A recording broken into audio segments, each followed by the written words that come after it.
ഇബ്നു തൈമിയ്യ റഹ്മത്തുള്ളാഹി അലൈഹി ഇമാം നവവിയെ പോലെ മറ്റു പല പണ്ഡിതന്മാരെ പോലെ വിവാഹം കഴിച്ചിട്ടില്ലാത്ത വ്യക്തിയായിരുന്നു. അദ്ദേഹം വിവാഹം കഴിക്കുന്നതിനേക്കാൾ ഈ പറഞ്ഞ പണ്ഡിതന്മാരുടെയൊക്കെയും വൈവാഹിക ജീവിതത്തിൽ വിവാഹം എന്നത് പ്രബലമായ സുന്നത്തും റസൂലുള്ളാഹി സ്വല്ലല്ലാഹു അലൈഹി വസല്ലമ കഴിവുള്ള ആളുകളൊക്കെയും നിർവഹിക്കണം എന്ന് പറഞ്ഞതാണ്. എങ്കിലും ഇത്തരത്തിലുള്ള പണ്ഡിതന്മാർ, നമ്മൾ പറഞ്ഞ തന്നെ പല പണ്ഡിതന്മാർക്കിടയിൽ അവർ വിവാഹം കഴിക്കാത്തതിന് പിന്നിലുള്ള പ്രധാനപ്പെട്ട കാരണം അവരുടെ ജീവിതത്തിലെ ഏറ്റവും പ്രധാനപ്പെട്ട മുൻഗണന അവർ നോക്കിയപ്പോൾ വിവാഹത്തെക്കാൾ മുസ്ലിം ഉമ്മത്തിന് വൈജ്ഞാനികമായ സേവനം ചെയ്യുക എന്നതാണ് അവരുടെ സ്വകാര്യ ജീവിതത്തിൽ കൂടുതൽ മുൻഗണന നൽകിയത് എന്നാണ്. അത് പ്രധാനപ്പെട്ട കാര്യം ഇത് അവരാരോടും പറയുകയോ ആരെയും ഇതിന് പ്രേരിപ്പിക്കുകയോ ചെയ്തില്ല എന്നുള്ളതാണ്. ഇത് അവരുടെ ജീവിതത്തിൽ, അവരുടെ സ്വയം ജീവിതത്തിൽ അവരുടെ ഒരു നിയന്ത്രണം എന്ന നിലക്ക് അവർ വിവാഹം കഴിച്ചില്ല. കാരണം വിവാഹം കഴിച്ചു കഴിഞ്ഞാൽ പിന്നെ ഈ വൈജ്ഞാനികമായ തങ്ങളുടെ തിരക്കുകൾക്കിടയിൽ, ഒരുപക്ഷെ യാത്രകൾക്കിടയിൽ, ഇത്തരത്തിലുള്ള പല പ്രശ്നങ്ങൾക്കിടയിൽ ഒരു വൈവാഹിക ജീവിതം കൂടി വന്നു കഴിഞ്ഞാൽ പിന്നെ അവരോടുള്ള ബാധ്യതകൾ വീട്ടുന്നതിലും അവരോടുള്ള ഉത്തരവാദിത്തങ്ങൾ നിർവഹിക്കുന്നതിലും വീഴ്ചയുണ്ടാകും.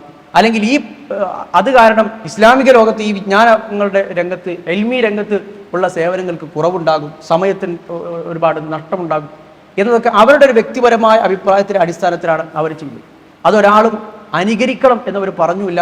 ഇസ്ലാമിക നിയമപ്രകാരം അത് അനുകരിക്കപ്പെടേണ്ടതുമല്ല. എന്നാൽ ഇന്നും ഒരാൾക്ക് വ്യക്തിപരമായ ഒരു തീരുമാനമെടുക്കുന്നതിൽ തെറ്റില്ല.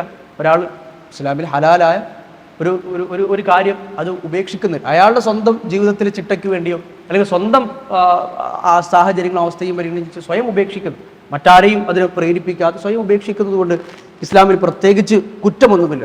അതാണ് അവരുടെ ജീവിതത്തിലുണ്ടായത്. അവരാരും പണ്ഡിതന്മാരൊക്കെയും ഈ കാര്യം വിശദീകരിച്ചപ്പോൾ അവർ പറയുന്നത് കാണാൻ കഴിയും. ഫറജ്ജഹ ലദൈഹിം ഖൈറുൽ ഇൽമി അലാ ഖൈരി സിവാജി ലഹും. വിവാഹം കൊണ്ട് ലഭിക്കുന്ന ഖൈറിനേക്കാൾ ഇൽമു കൊണ്ട് ലഭിക്കുന്ന ഖൈറുമായി ഒരു താരതമ്യം ചെയ്ത് നോക്കിയപ്പോൾ ഇൽമു കൊണ്ട് ലഭിക്കുന്ന, അല്ലെങ്കിൽ തനിക്കും മറ്റുള്ള ആളുകൾക്കും ലഭിക്കുന്ന ഖൈറ് കൂടുതലാണ് എന്നതുകൊണ്ട് അവരതിനെ മുന്തിക്കുകയാണ് ഇത്തരം വിഷയങ്ങൾ അവർ ചെയ്തത് എന്നതാണ് അവർ ഇതിനൊരു വിശദീകരണമായി പറഞ്ഞ് നമുക്ക് കാണാൻ കഴിയും.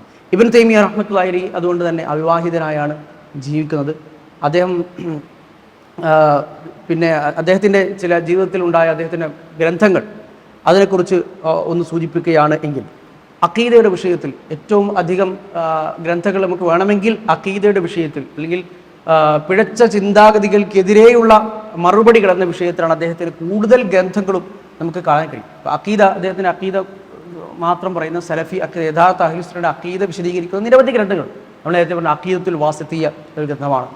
അതുപോലെ തന്നെ അഖീദത്തുൽ ഹമവിയ്യ അതൊരു ഗ്രന്ഥമാണ്. അതുപോലെ തദ്മുരിയ്യ എന്ന് പറയുന്നത് അദ്ദേഹത്തിൻ്റെ മറ്റൊരു ഗ്രന്ഥമാണ്.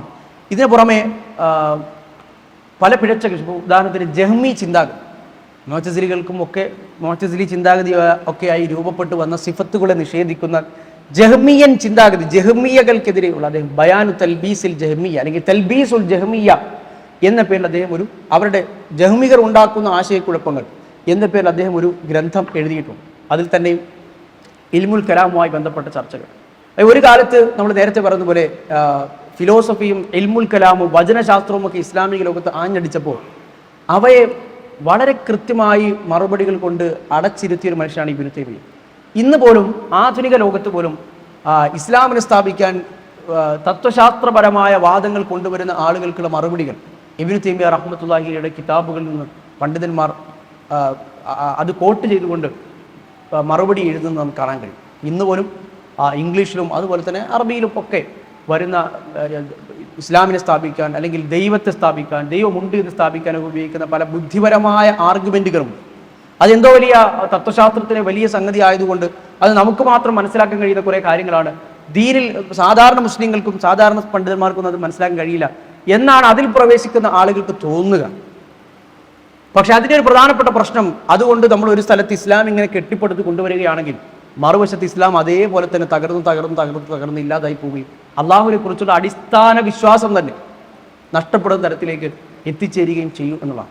ഇന്നും മുസ്ലിം സമൂഹത്തിൽ തന്നെയും പ്രത്യേകിച്ച് പാശ്ചാത്യ നാടുകളിലൊക്കെ ദാവത്ത് നടത്തുന്ന ആളുകളിൽ പോലും അതിലൊരു ശ്രദ്ധക്കുറവും അതിൽ പല അബദ്ധങ്ങളും സംഭവിക്കുന്ന ശ്രദ്ധയിൽപ്പെടുന്നു നമുക്ക് കാണാൻ കഴിയും.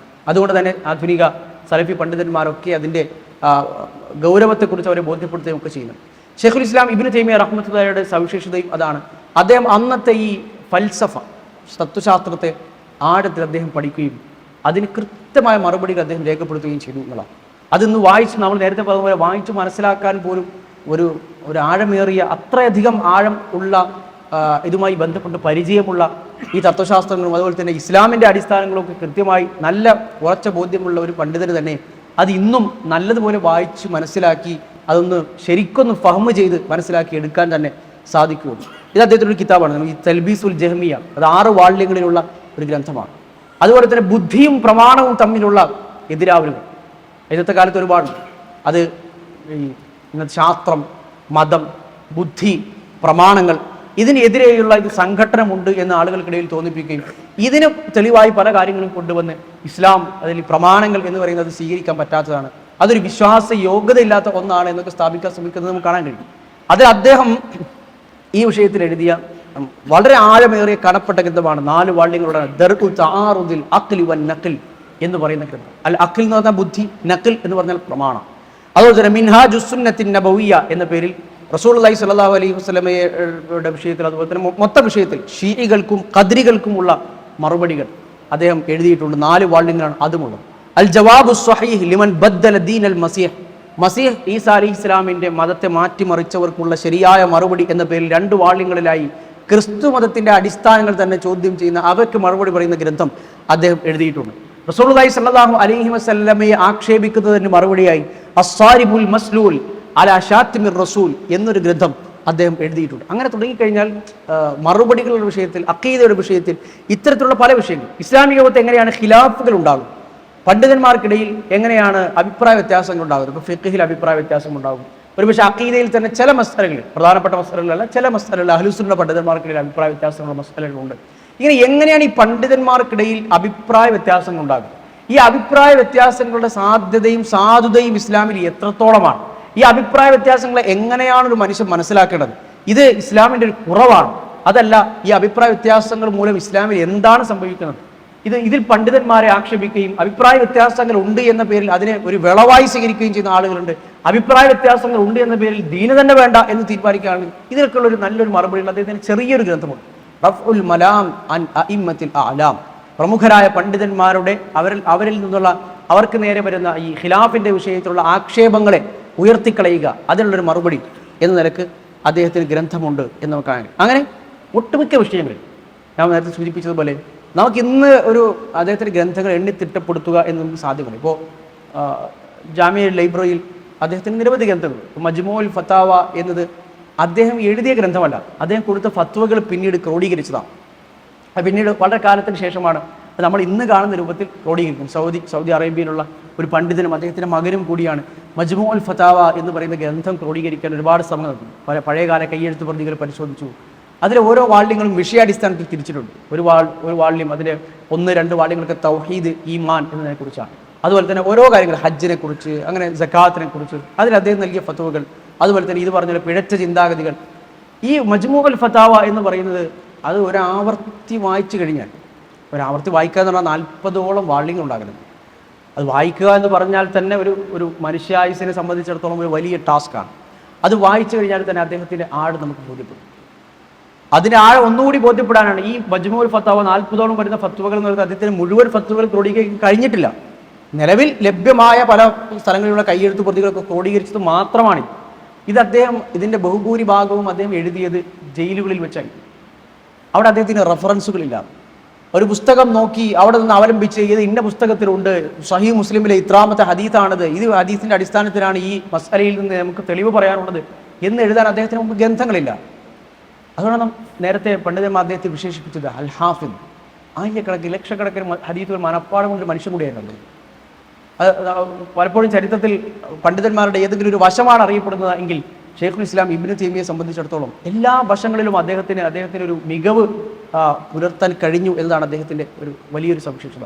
അപ്പോൾ റഫറൻസുകളില്ലാതെ 40ഓളം വാള്യങ്ങൾ വരുന്ന ഫത്വകൾ നൽകാൻ ശേഷിയുള്ള മനുഷ്യനാണ് അദ്ദേഹം. അതുപോലെ തന്നെ അദ്ദേഹത്തിൻ്റെ ഒരുപാട് ഗ്രന്ഥങ്ങൾ, നേരത്തെ പറഞ്ഞ അഖീദത്തുൽ വാസിത്തിയ്യ പോലുള്ള ഗ്രന്ഥങ്ങൾ ഒരു അസറിന് ശേഷം ഇരിക്കുന്നു, മഗ്‌രിബ് മുമ്പ് ഇത് പൂർത്തിയാക്കുന്നു. അഖീദ വിഷയത്തിലുള്ള ആഴത്തിലുള്ളൊരു ഗ്രന്ഥം അതോടുകൂടി ഉണ്ടായി. അതിന്നും വളരെ ചെറിയ ക്ലാസ്സുകളിലൊന്നും ആ ഗ്രന്ഥങ്ങൾ എവിടെയും പഠിപ്പിക്കാറുണ്ട്. ആ ഗ്രന്ഥം പഠിക്കുന്നതിന് മുൻപ് പഠിക്കേണ്ട ഗ്രന്ഥങ്ങൾ പണ്ഡിതന്മാർ പറയാറുമുണ്ട്. അഖീദത്തുൽ വാസിത്തിയ്യ പഠിക്കുന്നതിന് മുമ്പ് ഇന്ന സംഗതികളൊക്കെ വായിച്ച് മിനിമം വായിക്കെങ്കിലും വേണം, അല്ലെങ്കിൽ പഠിക്കുമെങ്കിലും ചെയ്താൽ അഖീദത്തുൽ വാസിത്തിയ പഠിക്കാനുള്ളൊരു നിലവാരം ആ വിദ്യാർത്ഥിക്ക് ഉണ്ടാവുകയുള്ളൂ. അപ്പോൾ അങ്ങനെയുള്ള ഗ്രന്ഥങ്ങളാണ് അദ്ദേഹത്തിന് അധിക ഗ്രന്ഥങ്ങൾ.